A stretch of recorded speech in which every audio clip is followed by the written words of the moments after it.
Hello and happy Friday. A couple of months ago, I reported on some of the both positives and negatives of these new super popular medications that are the GLP-1 agonists like Ozempic or Mounjaro. And what we're now finding is that the research is starting to catch up to some of their use. That makes sense. They're so very popular that we are actually finally seeing some data, which is something that I really do my best to report back to you.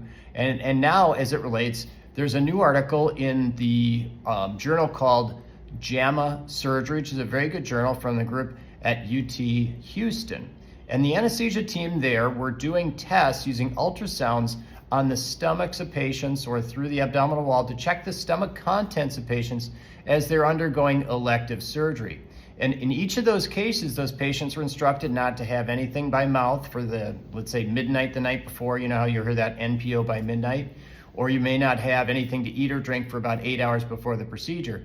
And despite following all of those instructions, in the patients that were taking GLP-1 agonists, 56% of them still had something in their stomach, as compared to about 19% of the patients who were in their control group, which is a significant difference. So we know that there's this extended window of delayed stomach emptying, and it actually causes a significant clinical difference with patients in anesthesia. Now, why is that important? Well, those are the patients that are at risk for what's called aspiration, where the stomach contents can kind of reflux back up, get into the airway and cause things like pneumonia after a procedure. So again, it's a significant risk. It's a very kind of important consideration in the anesthesia world.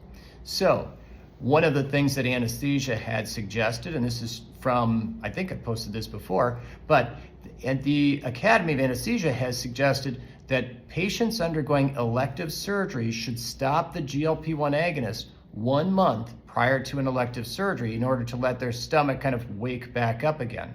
So if you're considering a procedure, if it's a cosmetic procedure in our world, if it's an elective procedure, even like let's say an elective gallbladder surgery, make sure you get off those GLP-1 agonists for a month so that you can kind of decrease that risk and make anesthesia's job that much safer and improve your safety and your health as well.